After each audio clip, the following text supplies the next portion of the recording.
وہ آدمی جس میں تنہائی میں اللہ کا ذکر کیا، اللہ کو یاد کرنے بیٹھ گیا، کوئی دیکھنے والا نہیں تھا، وہ تنہا تھا، حجرے میں تھا، اپنے بند کمرے میں تھا، اپنے رب کو یاد کیا، اللہ کی یاد کرتے کرتے اس کی آنکھوں سے آنسو ٹپکنے لگے، اس کی آنکھیں آنسوؤں کا خراج دینے لگی. تو میرے اور آپ کے آقا و مولا نے فرمایا کہ یہ آنسو اتنے قیمتی ہیں، ان آنسوؤں کے بدلے میں قیامت کے دن اسے عرش الہی کا سایہ نصیب ہوگا، عرش الہی کا سایہ اسے نصیب ہوگا ان آنسوؤں کے بدلے میں. رومی علیہ رحمہ فرماتے ہیں جہاں پانی گرتا ہے وہاں سبزہ اگتا ہے، جہاں آنسو گرتے ہیں وہاں رحمت اترتی ہے. تو اس لیے جو اللہ کی یاد میں رونے کا لطف ہے اور اللہ کی یاد میں آنسو بہانے کا اجر اور صلہ رکھا گیا ہے، یہ گناہوں کو دھو ڈالتا ہے، یہ اندر کی صفائی اور ستھرائی کا سبب اور ذریعہ ہے. میرے اور آپ کے آقا مولا نے فرمایا راتوں کی تنہائیوں میں اٹھ کے قرآن پڑھا کرو اور قرآن پڑھتے ہوئے رویا کرو. پھر فرمایا فَإِلَّمْ تَبْكُوا فَتَبَاكُوا، اگر رونا نہ آئے تو رونے کی کوشش کیا کرو. حضرت داتا گنج بخش علی حجویری سے ایک مرید نے کہا حضرت اگر رونے کی کوشش کریں پھر بھی رونا نہ آئے، فرمایا پھر اپنے مقدر پہ رویا کرو. تم اتنے سنگ دل ہو گئے ہو کہ تمہاری آنکھیں آنسوں کا خراج نہیں دیتی. جو رونا نہیں جانتا وہ اللہ کی رحمتوں کو اور اللہ کی کرم نوازیوں کو کیسے سمیٹ پائے گا. بچہ روتا ہے تو ماں دودھ دیتی ہے. جب بندہ اللہ کی حضور الہاؤ زاری کرتا ہے، عجز کرتا ہے، انکساری کرتا ہے تو اللہ کی رحمتوں کو جوش آتا ہے اور اللہ تعالیٰ کی رحمتیں اس پہ برستی ہیں اور اس کے نہ صرف گناہ معاف ہوتے ہیں بلکہ اللہ تعالیٰ اس کے گناہوں کو بدل کے نیکیوں میں تبدیل کر دیتا ہے. ایک فقیر تھا، ملنگ درویش، اللہ کا بندہ. اس کی عادت یہ تھی کہ اپنے ڈیرے پہ آنے والوں کو کھلاتا، ان کو پلاتا، ان کی ضروریات کا خیال رکھتا، لیکن ان کو مالی آسودگیاں نہیں تھی.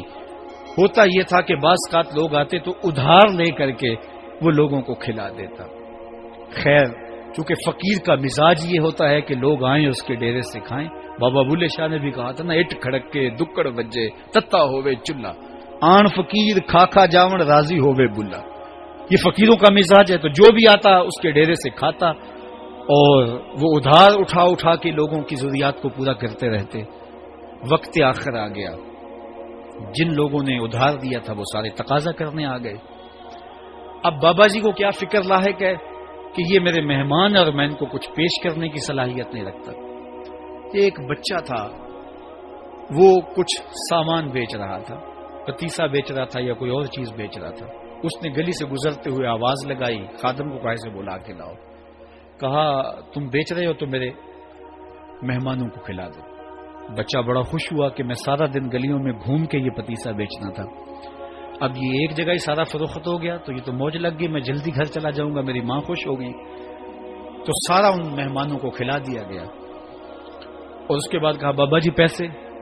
کہا تم بیٹھ جاؤ، جب ان کو ملیں گے تو تجھے بھی مل جائیں گے. وہ بیٹھ گیا، 2 4 10 منٹ بیٹھا تو بچہ تھا پھر کھڑا ہو گیا، بابا جی پیسے. کہا جب ان کو ملیں گے تو تجھے بھی مل جائیں گے.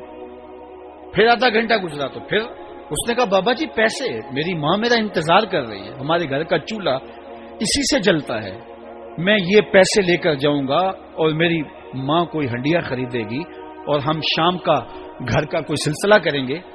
کہا بیٹا جب ان کو ملے گا تو تجھے بھی مل جائے گا. بچے نے رونا شروع کر دیا. یتیم بچہ تھا، اس کا سارا آسرا یہی تھا. اس نے رونا شروع کر دیا. جب بچہ رویا اللہ کی رحمت کو جوش آیا. کوئی مرید نذرانہ لے کے ان بزرگوں کے پاس آ گیا اور اشرفیوں کی بری ہوئی تھیلی پیش کی. وہ اتنے پیسے تھے کہ اس بچے کو بھی دیے، جتنے لوگ آئے تھے سب کا قرض چکایا. کہا جاؤ گھروں کو. تو سب نے کہا بابا جی ہم صبح سے بیٹھے ہوئے تھے تو یہ نذرانہ دینے والا صبح سے نہیں آیا تو اب کیسے آ گیا؟ کہا صبح سے تمہارے اندر کوئی رونے والا نہیں تھا، ایک رونے والا آیا تو باقیوں کا بھی کام بن گیا. بعض اوقات کسی ایک شخص کی وجہ سے باقیوں کی خطائیں بھی معاف ہوتی ہیں. آج ہم اجتماعی طور پہ تا حد نظر اندر باہر اوپر نیچے اتنے لوگوں کے ہجوم میں اللہ کی بارگاہ سے یہ توقع رکھتے ہیں کہ مالک کتنے ہجوم میں کوئی ایک تو ہوگا جو تیرا لاڈلا ہوگا، کوئی ایک تو ہوگا جو تیرا بہت قریبی ہوگا، کوئی ایک تو ہوگا جس پہ تیری رحمتیں برسیں گی. تو مالک اس کے صدقے سے ہماری خطائیں بھی معاف کر دے، ہمارے گناہ بھی معاف کر دے. کوئی ایک رونے والی آنکھ مل گئی، تو باقیوں کا بھی کام بن جائے گا. اٹھ فریدا ستیا تے میلا ویکھن جا، وت کوئی بخشیا مل جاوے تے تو ہی بخشیا جا. میرے مالک ہم سب کی خطائیں معاف کر دے، ہم سب سے درگزر فرما، اور ہم سب کے باطن کو ستھرائیاں دے دے، ہمارے اندر کو پاکیزگیاں دے دے. بہت وقت میں نے اور آپ نے صاحب گزار لیا، تیزی کے ساتھ زندگی بیت رہی ہے. میں اگر اپنے آپ کو دیکھوں تو میری زندگی کتنی بہاریں کاٹ چکی ہے. اگر آپ اپنے آپ کو دیکھیں، کوئی 60 سال، کوئی 20 سال، کوئی 25 سال، زندگی تیزی کے ساتھ گزر رہی ہے. بندہ جب سوچتا ہے کہ میں 40 سال کا ہو گیا ہوں تو آگے میری زندگی کے اگر 30 سال بھی ہیں تو 30 سال تو کافی ہیں، لیکن وہ پیچھے اگر پلٹ کے دیکھے تو 40 سال یوں گزر گئے جس طرح چٹکی بجائی جاتی ہے.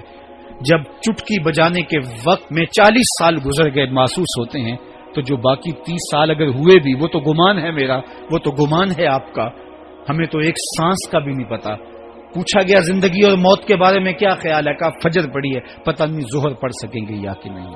کہا اتنی لمبی امیدیں لگائے بیٹھے ہو. کہا ظہر پڑی ہے، پتہ نہیں عصر پڑھنے کا موقع نصیب ہوتا ہے کہ نہیں. کہا یہ بھی طول عمل ہے. ایک بولا عصر پڑی ہے، پتہ نہیں مغرب پڑھ سکیں گے یا کہ نہیں. کسی نے کہا ایک رکعت پڑی ہے، پتہ نہیں دوسری رکعت بھی پڑھنا نصیب ہوتی ہے یا نہیں. کہا یہ سب تمہارے منہ کی باتیں ہیں. میں تو کہتا ہوں ایک طرف سلام پھیرا ہے، پتہ نہیں دوسری طرف سلام بھی پھیر سکیں گے یا کہ نہیں. کیا موت اتنی قریب نہیں ہے؟ ہم نے اپنی آنکھوں کے سامنے لوگوں کو جدا ہوتے یوں نہیں دیکھا ہے. ہم کہتے ہیں اس کی خبر سنا رہے ہو موت کی، یہ تو میں نے ابھی سبزی والی دکان پہ دیکھا تھا.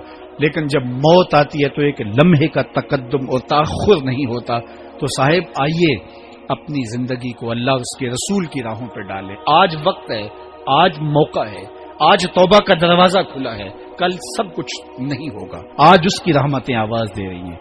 آج وقت ہے، وقت پر کافی ہے ایک قطرہ بھی آب خوش ہنگام کا.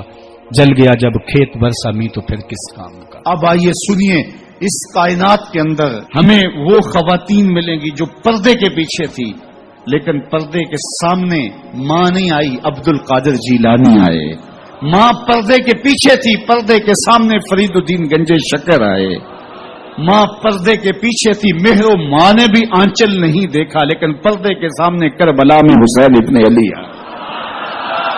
تو یہ پردے کے سامنے آئے، وہ پردے کے پیچھے تھی. تو جب مائیں پردے کے پیچھے ہوں تو پھر بیٹے جو ہیں وہ پردے کے سامنے آ کے وہ نقش ثبت کرتے ہیں کہ جو لوگوں کے زندگی کے نقوش کو جو ہے وہ اجال دیتے ہیں اور تقدیر بدل دیتے ہیں. تو اس لیے ماؤں کی ذمہ داریاں گھر سنبھالنا ہے،